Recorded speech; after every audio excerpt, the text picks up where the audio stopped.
Esses dias eu estava lendo o jornal e eu me deparei com uma notícia que me preocupou muito. Como vocês sabem, eu estou para ser pai. E essa notícia trazia a seguinte headline, né? Chamada. Dizia o seguinte: homens morrem mais cedo do que as mulheres. E eu fiquei preocupado. Puxa, eu quero abraçar minha filha, eu quero ver bastante tempo com a minha filha, como assim que eu vou morrer mais cedo? E a notícia dizia de que cada 3 pessoas adultas que morrem por doença, 2 delas são homens. E que os homens vivem em média 8 anos a menos do que as mulheres.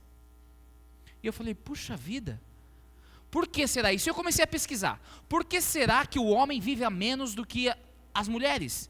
O que eu posso fazer para aumentar o meu período de vida? Bem, eu escutei muita coisa, homem não faz tanto exercício, homem é muito preocupado. Mas depois de muita pesquisa, eu descobri o verdadeiro motivo porque os homens morrem mais cedo do que as mulheres. Vocês querem saber? A razão por que os homens morrem mais cedo do que as mulheres é por causa da sua sabedoria. É verdade. É verdade. Essa foi a conclusão que eu cheguei. E eu trouxe a prova. E a prova é o seguinte, olha aqui. Olha a sabedoria dos homens, olha porque eles morrem mais cedo. Olha esse homem aqui arrumando o carro, olha a maneira que ele foi arrumar um carro. Olha esta aqui, olha esse homem trabalhando em cima de um prédio. Dá para imaginar? Olha esse aqui, foi comprar um computador novo, andando em cima do carro. É um homem muito sábio, é por isso que morre mais cedo, não tem explicação. Olha esse aqui, e cortando a relva em cima de uma escada, uma outra escada e cortando. Olha esta aqui, foi limpar o ar-condicionado. A razão por que os homens morrem mais cedo que as mulheres é que são muito sábios. Olha aqui, olha essa sabedoria, tem explicação essa sabedoria? E esta aqui então, esse rapaz limpando a janela, mas essa janela, quem não limpa a janela? Muitas vezes tem que limpar a janela, mas olha a altura que ele se encontrava. Olha por quê, esse aqui arrumando as coisas, olha a segurança. E esse aqui, né, fazendo a barba, a mulher bonita passando. É por esta razão que os homens morrem mais cedo, por causa da sabedoria dos homens. Uma boa noite para você. Uma boa noite para você que está nos acompanhando via internet. Nós temos várias pessoas de vários países nos acompanhando. É um prazer estar aqui com vocês na igreja de Dom Pedro II. E eu vou dar um prêmio aqui. Se você souber recitar o nome completo do nosso Dom Pedro II, que são acho que 17 nomes, né? Vai levar um brinde. Então nessa semana, se você quiser, você pode aqui falar.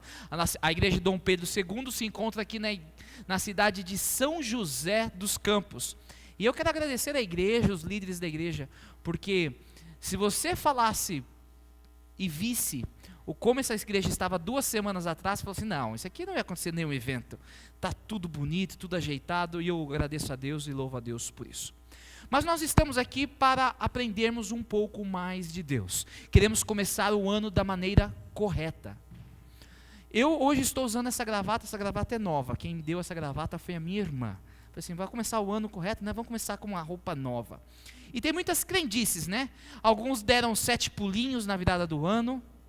Alguns dizem que tem que colocar aí dinheiro no bolso para ter dinheiro o ano todo. Quantos fizeram isso? Quantos colocaram dinheiro no bolso? Eu não tinha, então não tinha para colocar, né? Tudo bem que falaram um dia desses que pastor ganha 10 mil reais. Eu estou procurando qual local que paga 10 mil reais. Alguns falam que tem que vestir de branco. Você quer ter um ano bom? E a gente pode falar nisso, né? Porque estamos no dia 4 do mês de janeiro do ano 2013. Quer ter um ano bom? Comece com Deus. Por isso nós estaremos 10 dias aqui, estudando o Salmo 15. E esta série é chamada Os Convidados de Deus. E eu quero ler com você o Salmo 15. Eu quero ler, não é um salmo tão grande como o Salmo 119, é um salmo de apenas 5 versos. Então não vamos demorar muito. E eu vou ler aqui numa versão chamada A Mensagem, que é uma versão bem contemporânea. Talvez você não seja tão semelhante à sua versão, mas é uma versão que pode nos ajudar muito, Salmo 15. E eu vou ler os 5 versos. E na Mensagem eu leio da seguinte maneira: Ó Eterno, quem é convidado para jantar na tua casa? O que fazer para entrar nesta lista?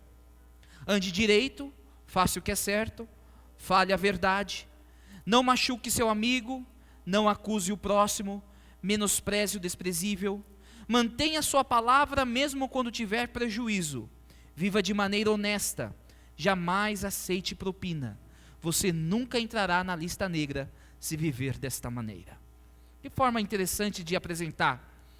Mas a grande pergunta do Salmo 15 é a seguinte, e nós lemos no verso 1, na versão revista atualizada, que provavelmente é que você tem: quem, Senhor, habitará no teu? Não, deixa eu combinar algo com vocês. Toda vez que vocês virem a palavra em amarelo, pastor, não sei qual que é amarelo. Amarelo é aquela cor mais dourada. Mas pastor, o que é dourado? O que não é branco? O que é branco? Aí você já complicou. Mas toda vez que você ver a palavra em amarelo, quem deve ler é quem? Então vocês já sabem, né? Você já conhece. Então eu quero ver. Vamos fazer aqui praticar um pouquinho. Quem, Senhor, habitará no teu?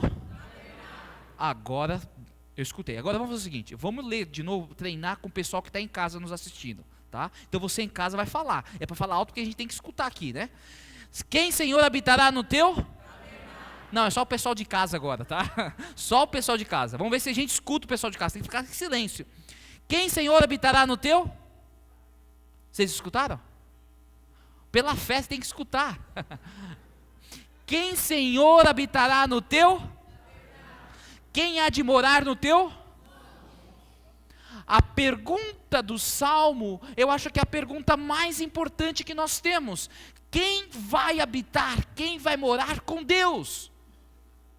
Quantos querem morar com Deus aqui? Amém. Você que está em casa quer morar com Deus também, levante a sua mão.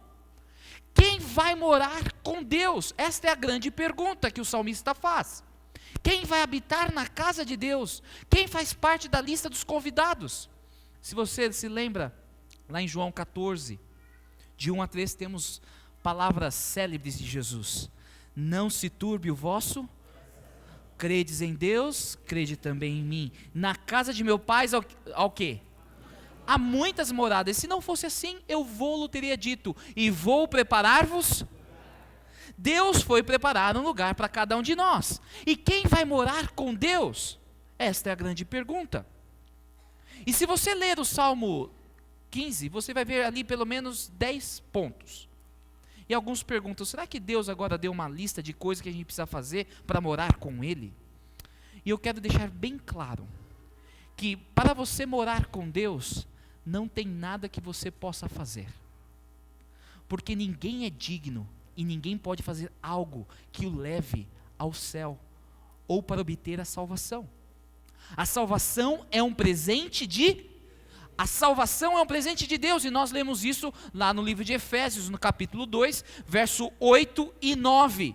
Pois pela graça de Deus vocês são salvos por meio da fé. Isso não vem de vocês, mas é um presente dado por Deus. A salvação não é o resultado dos esforços de vocês, portanto, ninguém pode se orgulhar de tê-la. A Bíblia nos afirma que a salvação é um presente de Deus, que não há nada que você possa fazer ou deixar de fazer para obter a salvação. Então, quais são as pessoas que são convidadas a morar com Deus? Todas as pessoas. Todas as pessoas são convidadas a morar com Deus. Deus dá a oportunidade e o privilégio para que todos possam habitar no seu santo monte. Por isso que Jesus disse, eu vou preparar um lugar para você. Jesus ali não disse, olha, eu vou preparar um lugar para aqueles que fizerem isso, aquilo, outro. Não, Jesus falou assim, eu vou preparar um lugar para você. Há uma história na Bíblia que se encontra em Mateus capítulo 22, versos 1 a 14, é o banquete do casamento, é uma história que Jesus contou. E nessa história ela falou que o rei convidou quantas pessoas? todas as pessoas, quer boas, quer más. Deus convidou todas as pessoas para estarem com Ele, mas uma pessoa foi expulso da festa. E vocês se lembram por que ele foi expulso da festa? Porque ele rejeitou o presente de Deus. Ele rejeitou o traje que o rei apresentou. Queridos, quando nós aceitamos o presente de Deus, você está apto para morar com Ele. Mas você precisa aceitar este presente. E a graça de Deus não é algo estática. Hoje se prega muito a graça barata. A graça teve um preço muito alto a ser pago. Foi o preço do sangue de Cristo Jesus. Não pode dizer que a graça é de graça. Não, a graça é algo caro. O maior tesouro foi dado para obter a graça, mas é oferecido para cada um de nós de forma gratuita. Mas quando você é envolvido pela graça, quando você aceita a salvação, a sua vida é transformada, porque a graça de Deus, ela não só entra na sua vida, mas ela transforma a sua vida. Está dando para entender? Quando a graça de Deus toma conta de você, você começa a melhorar. Sabe quando você ganha um emprego melhor, você ganha um pouquinho mais de dinheiro, o que você começa a fazer? Guardar? Não, você começa a gastar o quê? Mais. Aí se for aumentando, você gasta o quê? Mais. E quer viver de acordo com aquilo que você recebe ou deixa de receber. É assim ou não é? Da mesma maneira, a graça é um presente, é um tesouro. E quando esse tesouro chega na sua vida, você vai começar a viver de acordo com esse tesouro. E de acordo com esse tesouro são as bênçãos de Deus. Quando nós lemos o Salmo 15, nós vemos ali 10 itens. 5 positivos e 5 negativos. Mas essas 10 pontos não são listas para você alcançar a salvação.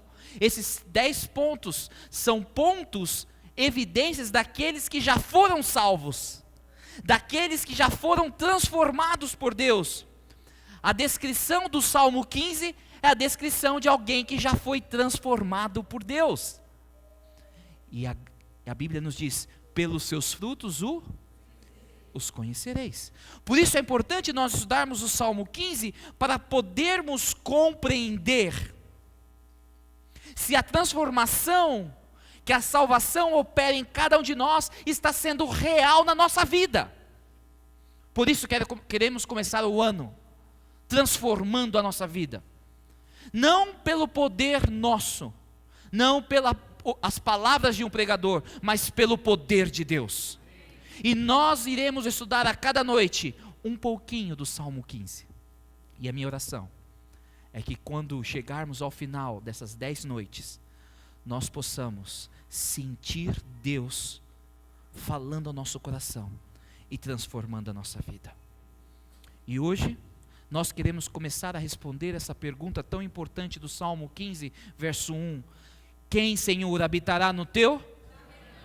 Quem há de morar no teu? E para isso, para respondermos essa pergunta, eu quero convidá-lo a orar, para que possamos desta maneira pedir a iluminação do Santo Espírito de Deus. Oremos.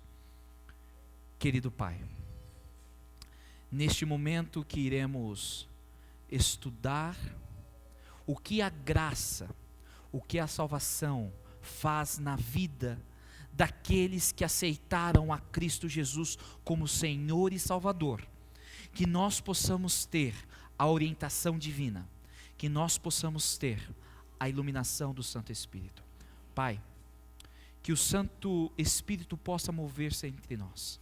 Se houver algum mal ou algo que possa atrapalhar a Tua palavra, que isto possa ser banido daqui.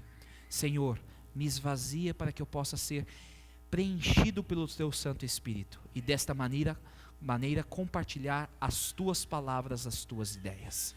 Nos abençoe, ó Pai. E tudo isso nós lhe pedimos e agradecemos nos méritos de Jesus. Amém. Quem habitará no monte? Vamos começar lendo o verso 2. E no verso 2 nós lemos o seguinte: O que vive com integridade é aquele que vai habitar com o Senhor no Santo Monte. Eu não sei de quantos vocês conhecem o general Robert Lee. O general Robert Lee, ele participou da Guerra Civil nos Estados Unidos. E ele comandava parte do exército da Confederação, lado oeste, que perdeu na Guerra Civil Americana. Quando acabou a guerra, o seu exército havia perdido, ele havia perdido muitos soldados, ele não tinha muita esperança, ele estava no fundo do poço, não tinha dinheiro, e uma empresa se aproximou de Robert Lee e ofereceu certa quantia, que na época era muito dinheiro. Ofereceram cerca de $10.000 para ele, que naquela época era muito dinheiro. Hoje é muito dinheiro, mas naquela época era mais dinheiro, para associar o nome dele ao produto que aquela empresa fornecia. Mas o produto que aquela empresa fornecia não era algo nobre, não era algo digno. E Robert Lee respondeu à proposta de $10.000 da seguinte maneira: senhores, o meu nome é tudo o que me restou, e ele não está o quê? O meu nome não está à venda. É interessante que muitas pessoas, elas não pensam como Robert Lee. Algumas pessoas têm preço para tudo. Você vê algumas pessoas que fazem de tudo, vendem o seu corpo, vendem o seu nome, comprometem a sua dignidade por coisas passageiras. Um filósofo conhecido do nosso século, Immanuel Kant, ele disse o seguinte: no reino dos fins, tudo tem ou um preço ou uma dignidade. Ele falou, ou você tem um preço ou você carrega a dignidade. Quando uma coisa tem preço, pode ser substituída por algo equivalente. Mas ele diz, por outro lado, a coisa que se acha acima de todo preço, e por isso não admite qualquer equivalência, compreende uma dignidade. Só existe dois lados da moeda: aquele que se vende e aquele que diz, eu não tenho um preço, eu tenho uma dignidade. E a realidade que nós vemos hoje é que no mundo, pessoas vendem a sua imagem, pessoas vendem o seu caráter, pessoas vendem qualquer coisa por alguns trocados de dinheiro. Esses reality shows que nós temos, e alguns vão começar agora nesses dias, e eu aconselho que você não assista, porque ali não ensina coisa boa nenhuma, só porcaria. Lá as pessoas já começam, nos primeiros dias de conversa desses reality shows, é o seguinte: quanto é que vão te pagar para você posar nua? Qual que é o seu preço? É assim ou não é? Qual é o seu preço? Muitas pessoas estão vendendo a sua dignidade, o seu nome, por um prazer instantâneo e momentâneo. Muitas pessoas preferem estragar a sua família, estragar o seu lar, por um prazer momentâneo. Parece que não dão valor ao seu nome, não dão valor à instituição chamada lar, casamento. Pessoas vendem a sua virgindade. E muitas vezes não estou falando de preço, simplesmente por um momento passageiro e transitório. E esta é a sociedade que nós vemos. E vivemos uma sociedade que se vende, uma sociedade que não se importa com as coisas. Uma sociedade que está se corrompendo, onde os valores morais, os princípios, não são respeitados. E o que nós mais vemos hoje é a falta de homens e de mulheres, não do sexo masculino ou do feminino, mas de homens que cumpram a sua palavra. Você já percebeu como as pessoas mudam de opinião tão rápido como trocam de roupa? Por isso há um texto que eu gosto muito, um texto escrito por uma grande autora, que eu acredito que foi inspirada por Deus, Ellen White. No livro Educação, na página 57, ela escreveu: a maior necessidade do mundo é a de... Não, foi devagar demais. Estão acordados ainda? É 8h30 ainda. A maior necessidade do mundo é de... Homens que não se comprem nem se vendam. Homens que no íntimo da alma sejam verdadeiros e honestos. Homens que não temam chamar o pecado pelo seu nome exato. Homens cuja consciência seja tão fiel ao dever como a bússola o é ao polo. Homens que permaneçam firmes pelo que é reto, ainda que caiam os céus. Que texto poderoso! A maior necessidade do mundo é de homens, e quando ela fala de homens aqui, ela está falando do senso genérico. Homens e mulheres, homens que sejam retos, homens que façam as coisas certas. Deus está à procura de homens fiéis a Ele, homens que não se vendam, homens que não permitam ser corroídos, comprados. Deus está à procura de homens que vivam com integridade. E esta palavra que nós encontramos logo no começo do Salmo 15. Aquele que vai habitar com o Senhor são aqueles que vivem com integridade. Mas o que seria integridade? O dicionário ele define integridade da seguinte maneira: qualidade ou estado do que é inteiro, do que não está menor do que era, ou do que deveria ser. Estado do que não foi alterado, quebrado ou agredido. Integridade é algo inteiro. Pastor, mas não ajudou muito. Então deixa eu te dar uma maneira que eu entendo. Quantos aqui já comeram um prato que é quase exótico no Brasil? Arroz. Quem nunca comeu arroz aqui? Nunca comeu arroz? Interessante que eu estive nas Filipinas no ano passado. E lá o prato principal é arroz. Você come arroz no café da manhã, no almoço e na janta. Vai comer sobremesa, é sobremesa de arroz. No almoço é o prato de arroz, é arroz frito, arroz assado, arroz cozido, arroz de tudo que é jeito. Vai tomar suco, é suco de? Vocês estavam lá?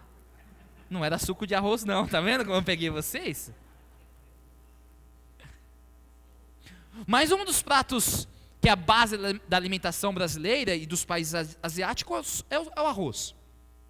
E eu sei que muitos de vocês comem o que a gente chama de arroz branco todos os dias. E tem um arroz que ele é chamado de arroz integridade integral, a mesma raiz. Mas você sabe por que ele é chamado de arroz integral? Deixa eu explicar para vocês. Vou tentar explicar, né? Quem sou eu? Esse aqui é um grão de arroz. Ou melhor dizendo, uma imagem de um grão de arroz. O grão de arroz ele é formado pelo menos por 4 partes. A primeira é a casca, é a parte que envolve esse grão de arroz. Ok? Depois você tem uma película entre a capa e o endosperma, a casca.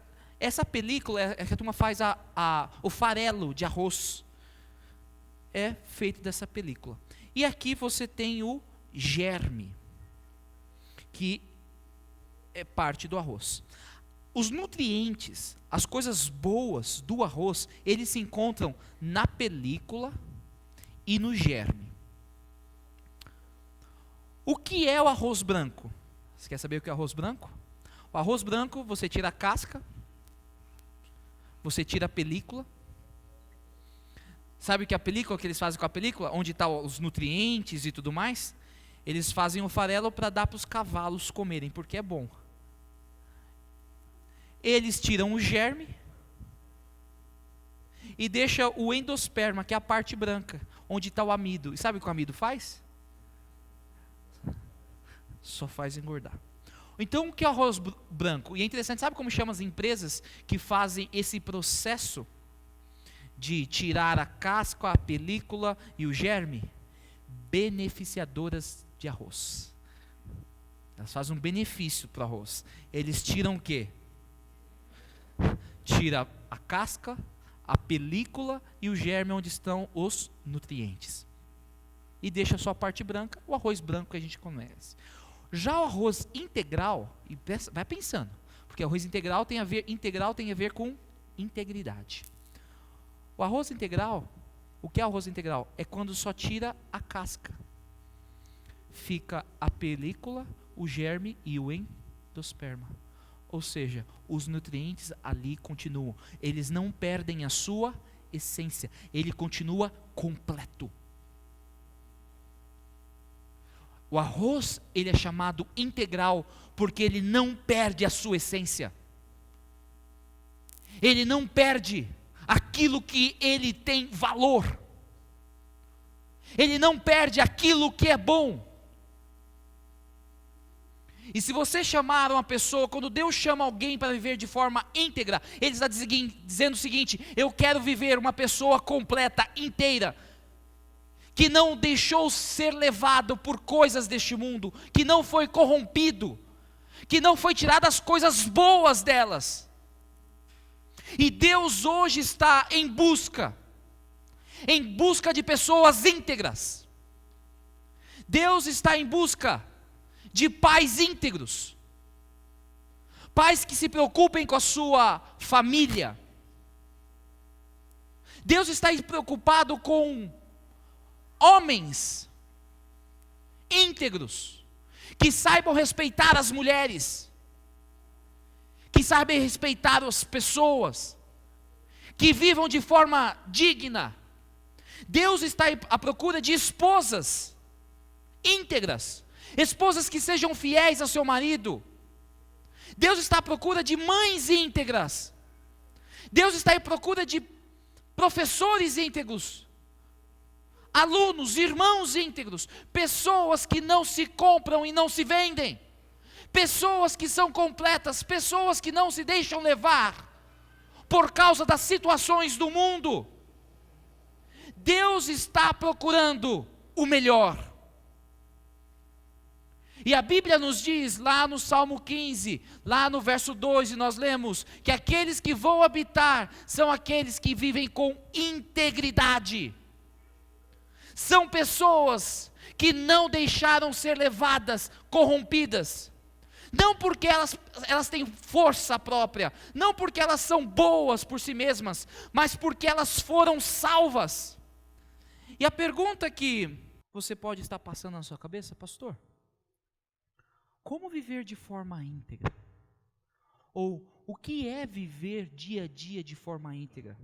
Eu entendi que integridade tem a ver com agir de maneira correta, de não perder, de não se vender, de não se corromper. Mas o que é viver de forma íntegra? Vamos ler alguns textos da Bíblia que vão nos ajudar. O primeiro deles eu quero ler em 1 Reis 9, 4 e 5, e nós lemos o seguinte: se andares perante mim, como andou Davi, teu pai, com integridade, de coração e com sinceridade, para fazeres segundo tudo o que te mandei, e guardares os meus estatutos e os meus juízos. E o texto continua: então confirmarei o trono do teu reino sobre Israel para sempre, como falei acerca de Davi teu pai, dizendo: não te faltará sucessor sobre o trono de Israel. Esse texto que fala sobre Salomão, ele vem dizendo que aquele que vive de forma íntegra é aquele que é obediente e fiel a Deus. Você quer viver de forma íntegra? Você precisa estudar a palavra de Deus e conhecer aquilo que Deus espera para a sua vida. Você quer viver de forma íntegra? Você precisa conhecer aquilo que Deus julga ser errado e aquilo que Deus julga ser certo. Por ao fazer o que é certo, pela graça de Deus, você viverá de forma íntegra. Viver de forma íntegra é obedecer e ser fiel a Deus. Quando Deus diz: não mentirás, ou não dirás falso testemunho do teu próximo, isso quer dizer que Deus não aceita a mentira. E Deus não aceita a mentira porque Ele é a essência da verdade. E toda vez que eu profiro uma mentira, uma inverdade, eu não estou vivendo de forma íntegra. Quando Deus diz, não matarás. Ah, pastor, mas eu não mato. Não, eu não mato, pastor. Mas toda vez que você diz mal de uma pessoa, e destrói o caráter dessa pessoa, difama o caráter dessa pessoa, você está matando esta pessoa. Quando Deus diz, não adulterarás, e você fica na sua mente sonhando, desejando, você está vivendo de uma forma que não é íntegra. Porque viver de forma íntegra quer dizer que eu sou obediente e fiel a Deus. E nesta noite, eu preciso chamar a minha igreja, a minha querida igreja de Dom Pedro, a ser obediente e fiel a Deus.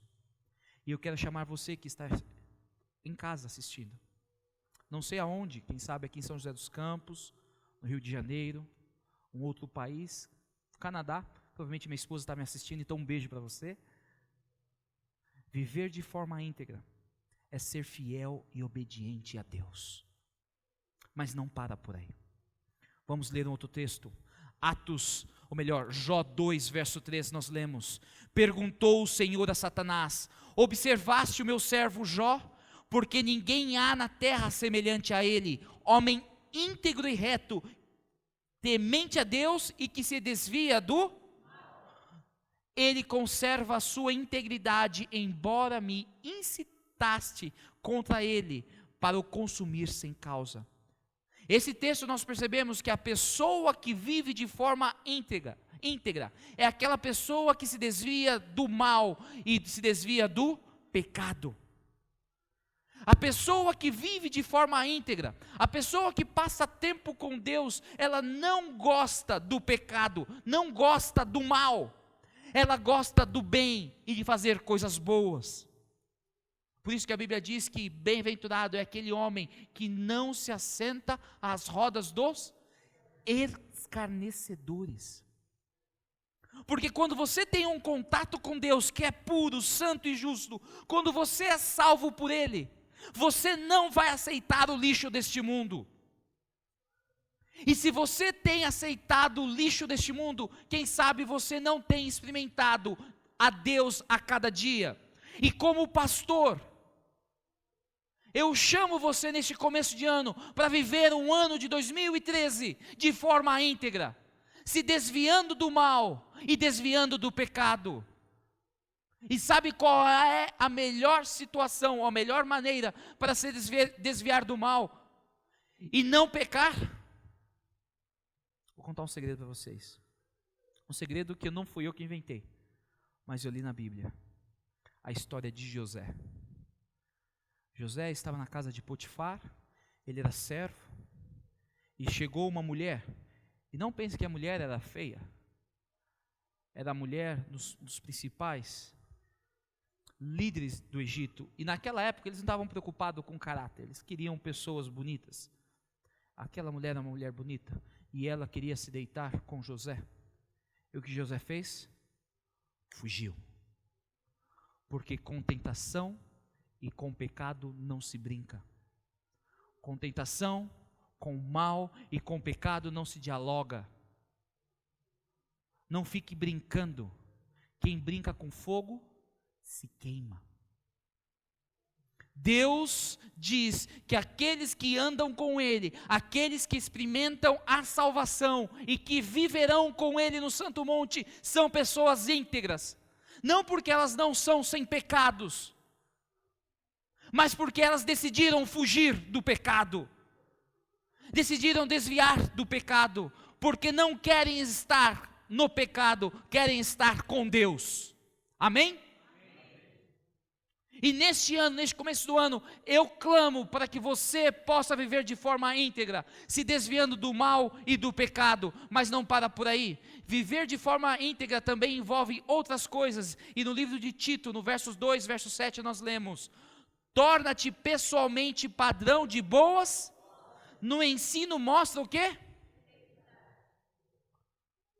A pessoa que vive de forma íntegra, ela age corretamente e bondosamente, não importa a situação, cai a terra, ela vai agir de forma correta.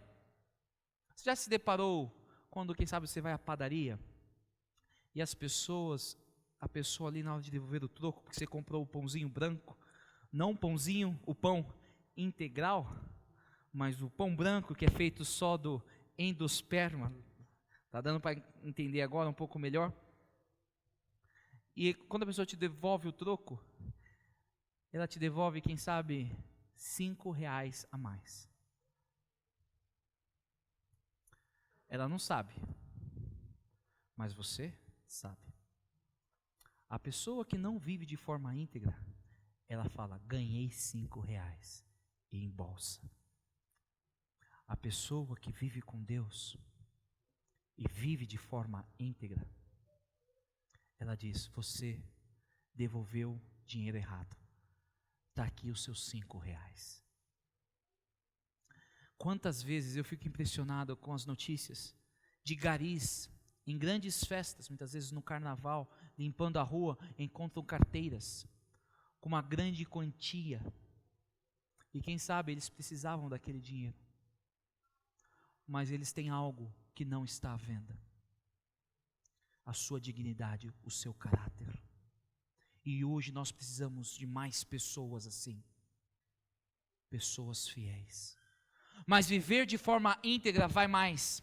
Provérbios 20, verso 7 nos diz o seguinte: o justo anda na sua integridade, felizes lhe são os filhos depois dele. Aquele que vive de forma íntegra, ele deixa um legado, uma herança, e ele ensina, não só para os seus filhos, mas para a sua família.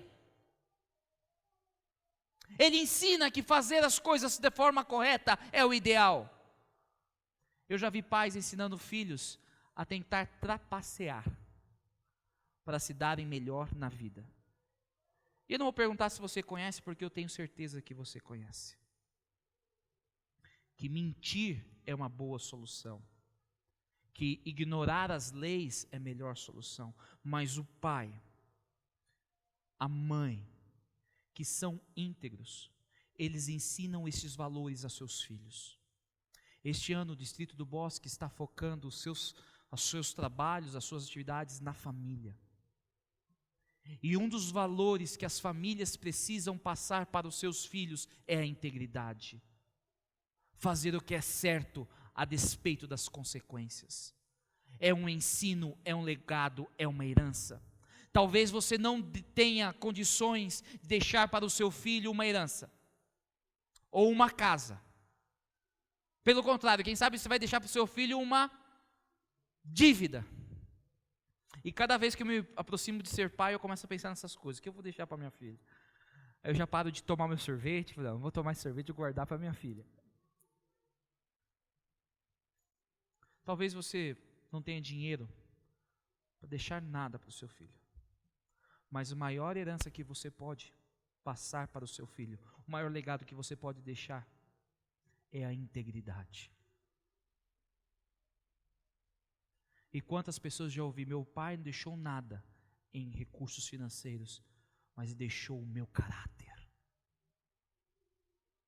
Pais, não mintam. E não mintam na frente dos filhos. Façam o que é certo, porque aquele que anda com Deus, ele deixa um legado, um ensino para a sua família, mas não para por aí. Provérbios 28, 6 nos diz o seguinte, e aqui é a última forma de viver de forma íntegra que eu quero destacar nessa noite. Melhor é o pobre que anda na sua integridade do que o perverso nos seus caminhos, ainda que seja rico. A Bíblia está dizendo que a pessoa que anda de forma íntegra, a sua prioridade não são os dinheiros, os tesouros, os recursos. A sua determinação não é se dar bem na vida, mas é viver de forma íntegra. E a Bíblia diz: é melhor você ser pobre e viver de forma íntegra do que ser um rico abastado, mas ser um perverso. A Bíblia diz, e nas palavras de Jesus, Do que vale o homem ganhar o mundo inteiro e perder a sua alma? Aqui eu não estou dizendo que você precisa ser pobre. Aqui eu não estou dizendo que você precisa ter essa ideia de que precisa não ter nada na vida. Não, homens bons. A Bíblia relata de homens que tinham muitos recursos financeiros. Mas a questão é como você alcança tais recursos. Sabe, dinheiro amaldiçoado. Por isso Deus fala, é melhor você ser pobre, mas limpinho, do que sujo e rico. Integridade, a despeito da situação. Por isso, eu poderia terminar lendo aquele texto de Ellen White que nós lemos no livro Educação, página 57. A maior necessidade do mundo é a de homens. Homens que não se comprem nem se vendam. Homens que no íntimo da alma sejam verdadeiros e honestos. Homens que não temam chamar o pecado pelo seu exato nome. Homens cuja consciência seja tão fiel ao dever como a bússola o é ao polo. Homens que permaneçam firmes pelo que é reto, ainda que caiam os céus. É fácil viver de forma íntegra? Sim ou não? Seja sincero. Não. Porque a gente vive numa sociedade que não é uma sociedade íntegra. Uma sociedade que se vende e se vende por pouco. Uma sociedade que corrompe os seus valores, corrompe aquilo que Deus deixou. Mas aquele que vive de forma íntegra, a Bíblia diz, lá no Salmo 15, verso 5, e nós vamos sempre terminar com esse texto, que diz o seguinte: quem deste modo procede, e no caso hoje, aquele que vive de forma íntegra, quem deste modo procede, não será jamais o quê? Não será jamais o quê? Você não quer ser abalado? Viva de forma íntegra. Você quer morar com Deus? Viva de forma íntegra. Você quer ser uma testemunha verdadeira de Deus? Não professe somente o nome de cristão, viva como um cristão. Algumas semanas atrás, um senhor entrou numa igreja adventista, uma igreja adventista do nosso distrito. Era um senhor que estava procurando a verdade. E ele começou a escutar a palavra de Deus, e ele começou a gostar da palavra de Deus. Mas aquele senhor, um dia, viu uma pessoa recolhendo a oferta. Uma pessoa que devia dinheiro para ele, havia falado mal dele. E aquela pessoa indignada que estava conhecendo e buscando a verdade, saiu da igreja e falou: se aquele senhor é líder dessa igreja, eu não quero ser dessa igreja. Integridade. Fazer o que é certo, a despeito das consequências. Amigos, quem está falando aqui não é uma pessoa perfeita. Não é uma pessoa que não tem nada a melhorar. Pelo contrário, eu tenho muito. E se você perguntar para minha esposa que convive comigo, ela vai falar um monte. Mas eu creio que Deus tem o poder de nos restaurar. Porque eu não quero que você saia daqui com uma sensação de ficar para baixo. Eu não sou uma pessoa íntegra. Eu falhei tanto. E quem sabe você falhou como pai, você falhou como uma mãe. Quem sabe você não se manteve completa e já perdeu a sua virgindade antes do casamento. Deus pode te restaurar. Deus pode tornar você uma pessoa íntegra novamente. Deus pode pegar os cacos que são da sua vida e transformar você numa pessoa completa, uma pessoa que vai morar com Deus. E para isso você só precisa fazer uma única coisa. Você precisa entregar o seu coração a Deus e pedir: Senhor, me perdoa. Senhor, eu falhei. Senhor, sem você eu não sou nada. Mas hoje eu escuto a sua voz. Eu escuto o Espírito Santo falando aos meus ouvidos, me chamando a viver de forma íntegra. E eu quero aceitar. Eu quero aceitar este perdão. Queridos, você pode até tentar viver de forma íntegra sem Deus. E pode até suceder em alguns momentos. Mas você não vai alcançar a salvação. Mas se você buscar a Deus, se jogar do jeito que você está, da maneira que você se encontra, Deus será capaz de operar um milagre na sua vida. E para isso, você precisa se entregar por completo, entregar o seu coração. Neste momento, eu quero convidar a Tassiane. A Tassiane vai estar conosco todas as noites, nesse momento especial. Ela vai cantar para nós todas as noites uma canção que vai chamar você a ser fiel. Uma canção que vai convidar você a entregar o seu coração a Deus. E qual será a sua resposta? Nesta noite, eu não queria sair daqui ou desligar os equipamentos sem dar a oportunidade de alguém se jogar aos pés da cruz e dizer: Senhor, me transforma, me lava, me transforma em uma pessoa inteira, completa. Eu quero viver de forma íntegra.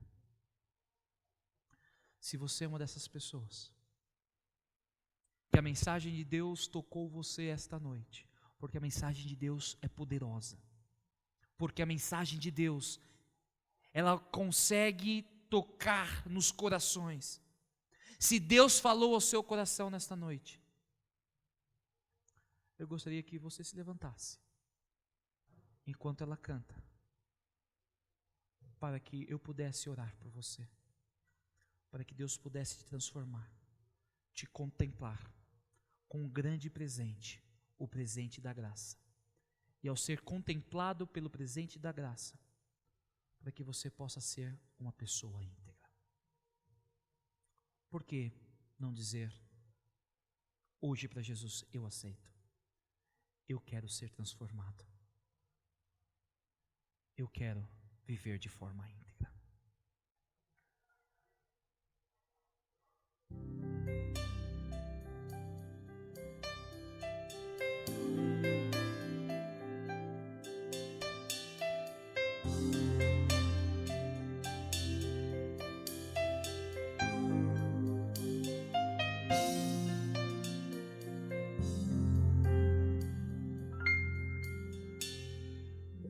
Deus habita acima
teu coração.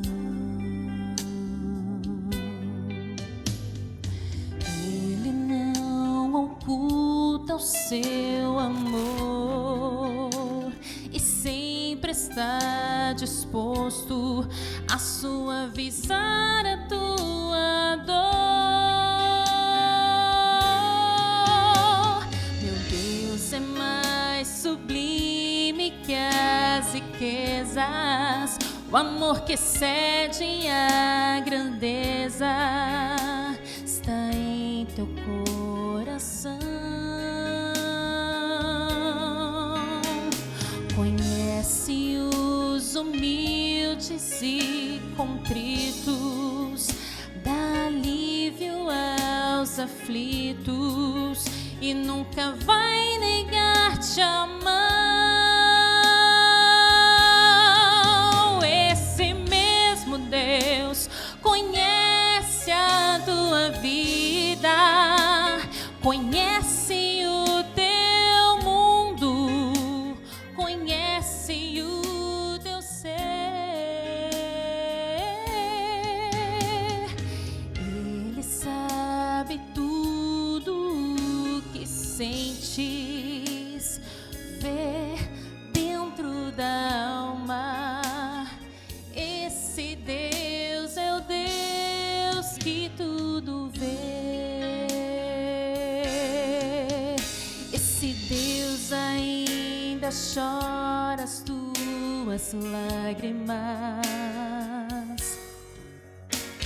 conhece tuas lutas e sabe os porquês.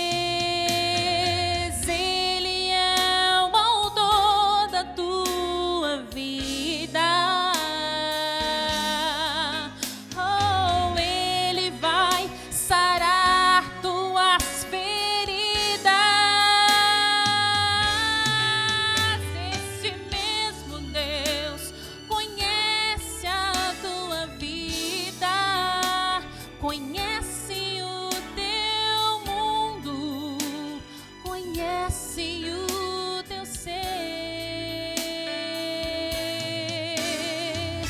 Ele sabe tudo o que sentes, vê dentro da alma.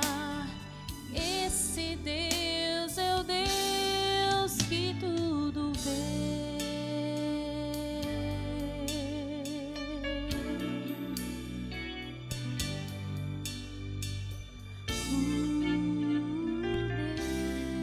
Deus que tudo vê.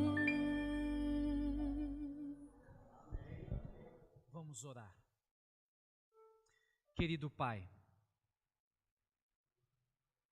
nós queremos agradecer porque nós temos um Deus que tudo vê. Um Deus que pode operar uma transformação.